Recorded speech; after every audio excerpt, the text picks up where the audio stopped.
औज़ुबिल्लाहि मिनश्शैतानिर्रजीम बिस्मिल्लाहिर्रहमानिर्रहीम अल्लाहुम्मा सल्ली अला मुहम्मदिन व अला आलि मुहम्मद।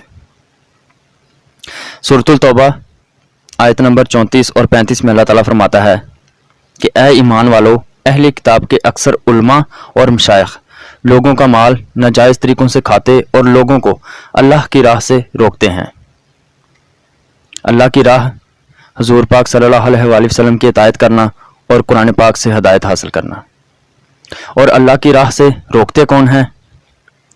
आप ये वीडियो देखें और ख़ुद फैसला करें कि अल्लाह ताला की राह पर चलने की हदायत कौन लोग करते हैं और अल्लाह ताला की राह से रोकते कौन लोग हैं।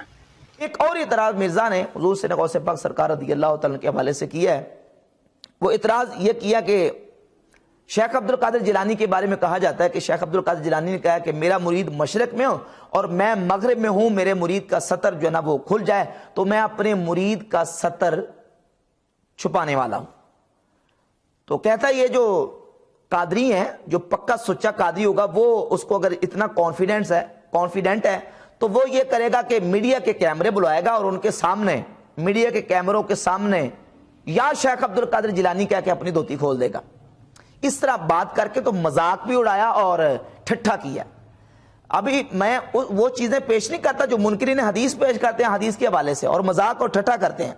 मैं सिर्फ इल्जामी तौर पर मिर्जा को जवाब देना चाहता हूं कि मिर्जा साहब यही बात अगर मुल्हिदीन आपसे कहें जो खुदा को नहीं मानते, खुदा के वजूद और हस्ती के मुनकिर हैं, वो ये बात आपसे करें कि आप कुरान को मानते हैं और कुरान के अहकामात को मानते हैं और कुरान में ये बात मौजूद है। अल्लाह फरमाता है उजीबु दावत दाई इज़ा दआन, मैं दुआ करने वाले की दुआ को कबूल करता हूं इज़ा दआन, जब भी मुझसे दुआ करे, जब भी बंदा दुआ करेगा मैं उसकी दुआ को कबूल करूंगा। ये कुरान में मौजूद है। अगर मुल्हिदीन ये बात करें कि मिर्जा साहब आप तो ईद के ज्यादा ठेकेदार बने फिरते हैं, जरा मीडिया के कैमरे मंगवाएं और मीडिया के कैमरे मंगवा के या अल्लाह मदद कहें और धोती खोल दें और अल्लाह की बारगाह में दुआ करें, पता चलेगा कि आपकी दुआ कितनी कबूल होती है।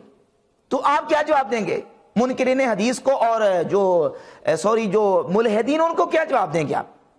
जो जवाब आप देंगे वही जवाब हमारा होगा। इन लोगों को शर्म तो आती नहीं, लेकिन फिर भी हमारा फर्ज बनता है कि हम ऐसे जाहलों को हक की दावत पेश करें।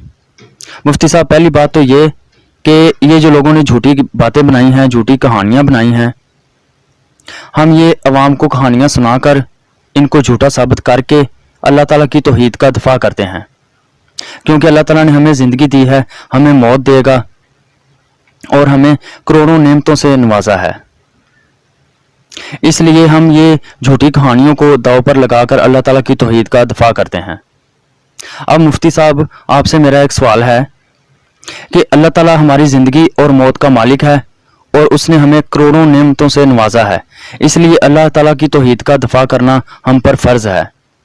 अब आप बता दें कि आप एक झूठी कहानी का और एक इंसान का अल्लाह के मुकाबले पर दफा कर रहे हो। अब आप ये बता दें सिर्फ कि आपको अब्दुल कादिर जिलानी रहमतुल्लाह ने कौन सी चीज़ अता की है, सिर्फ एक चीज़ बता दें। अगर कोई नहीं चीज़ अता की तो फिर शर्म करें कि जिस अल्लाह ने हमें ज़िंदगी दी, मौत देगा और करोड़ों नेमतों से नवाजा है, आप उस अल्लाह की तौहीद को दाव पर लगाकर एक झूठी कहानी का दफा कर रहे हो और एक गैरुल्लाह का दफा कर रहे हो और ऊपर से कहते हो कि जो आपका जवाब होगा वही हमारा जवाब होगा।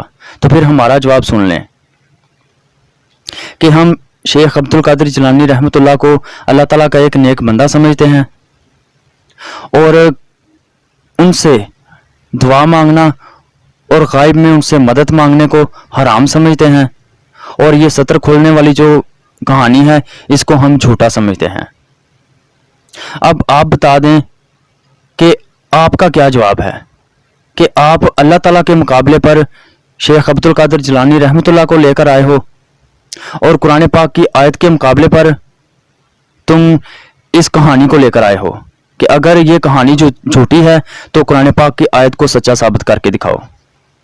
और ये जो सतर खुलने वाला वाकया है, इस वाकये के ऊपर तुमने अल्लाह ताला को चैलेंज कर दिया है कि अगर वो ऐसा नहीं कर सकते तो अल्लाह ताला ऐसा करके दिखा दे। تم نے اللہ تعالیٰ کو چیلنج کر دیا ہے۔ تو یہاں پر ایک بات ثابت ہو گئی کہ ہم لوگوں کا جو دین اور ایمان ہے وہ اللہ اور اللہ کا رسول صلی اللہ علیہ وآلہ وسلم ہے، اور تم لوگوں کا جو دین اور ایمان ہے وہ بابا پرستی اور فرقہ پرستی ہے۔ تو یہاں پر ایک بات کہنی ضروری ہے کہ لعنت اللہ علی الکاذبین، جھوٹوں پر اللہ تعالیٰ کی لعنت۔ اگر کوئی کافر، کوئی غیر مسلم آپ کو کہے کہ عذاب قبر کا عقیدہ آپ کا موجود ہے، اور یقیناً ہمارا عقیدہ احادیث متواترہ سے عذاب قبر کا عقیدہ ثابت ہے، تو کوئی کہے کہ جتنے چینلز ہیں ان کے کیمرے منگواؤ اور میڈیا کے کیمرے منگوا کے کسی قبر میں لگا دو اور ہمیں دکھا دو، ہم مان جائیں گے، تو کیا آپ عذاب قبر کا سارا معاملہ جو ہے وہ لوگوں کو کیمرے کے آن کیمرہ دکھا سکتے ہیں؟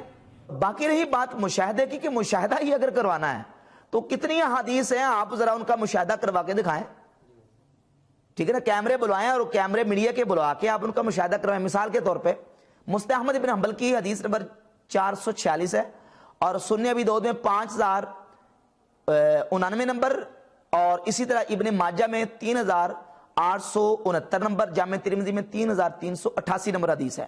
سیدنا عثمان رضی اللہ تعالیٰ حدیث کے راوی ہیں کہ جو بندہ یہ دعا پڑھے، بسم اللہ الذی لا یضر مع اسمہ شیء فی الارض ولا فی السماء وهو السمیع العلیم، یہ دعا پڑھ کے کوئی چیز کھائے گا، کوئی چیز اسے ضرر نہیں کرے گی۔ تو آپ ذرا زہر کی بوتل پکڑیں اور بوتل پکڑ کے لوگوں کے سامنے میڈیا کے کیمرے بلائیں، حدیث ہے نا، کتب ستہ کی حدیث ہے، اس حدیث کے مطابق ذرا کیمرے پکڑ کے لوگوں کو زہر پی کے دکھائیں اور پتہ چل جائے، ذرا ہمت کر کے دکھائیں۔ یار پتہ نہیں یہ لوگ کہاں سے علم سیکھ کر آتے ہیں کہ ان کو پتہ ہی نہیں کہ ظاہری اسباب کون سے ہوتے ہیں اور غائب میں ہونے والے اسباب کون سے ہوتے ہیں۔ بس حدیث پڑھ کر سنا دی، نہ کسی نے سمجھایا ان کو اور نہ ان لوگوں نے سمجھنے کی کوشش کی کہ حدیث کے مطابق تو یہ ہے کہ اگر کوئی انسان چیز کھا لے گا تو اس کو ضرر نہیں پہنچے گا، یعنی نقصان نہیں پہنچے گا۔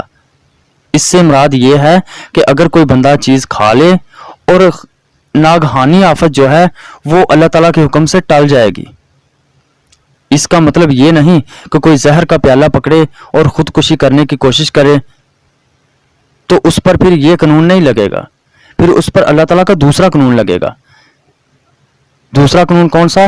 کہ خود پر اللہ تعالیٰ کی تقدیر کو غالب کرنے والا، یعنی کہ کوئی اللہ تعالیٰ کی تقدیر کو خود اپنے اوپر غالب کرے، پھر دوسرا قانون لگے گا اس پر۔ اور مفتی صاحب آپ کی زہر پینے والی جو بات ہے وہ بھی ہمیں قبول، آپ بلائیں میڈیا والوں کو، میڈیا والوں کے سامنے ہم ان کا کلمہ پڑھیں گے جن کا ہم دفاع کر رہے ہیں، یعنی کہ اللہ اور اللہ کے رسول صلی اللہ علیہ وآلہ وسلم کا، اور آپ ان کا کلمہ پڑھنا جن کا آپ دفاع کر رہے ہو۔ آپ بھی زہر پی لینا، ہم بھی زہر پی لیں گے۔ آپ جن کا دفاع کر رہے ہو آپ ان کا کلمہ پڑھنا، ہم جن کا دفاع کر رہے ہیں ہم ان کا کلمہ پڑھیں گے، دونوں زہر پی لیں گے۔ پھر دیکھ لینا آپ بھی قبر کا عذاب بھی، اور جن لوگوں کو تم اللہ کے سوا پکارتے ہو ان کو بھی۔ اور آخر میں سب لوگوں سے ایک درخواست کروں گا کہ بھائی کہانیاں سننے سے، کہانیاں پڑھنے سے بہتر یہ ہے کہ ہم لوگ خود قرآن پاک کا ترجمہ پڑھیں اور سچ کیا ہے وہ جان لیں، دین کیا ہے وہ جان لیں، قرآن پاک میں جو دین ہے اس کا ہمیں پتہ چل جائے۔ اللہ تعالیٰ سے دعا ہے کہ اللہ تعالیٰ ہمیں قرآن پاک پڑھنے کی، اس کا ترجمہ پڑھنے کی، اس سے ہدایت حاصل کرنے کی توفیق عطا فرمائے، آمین۔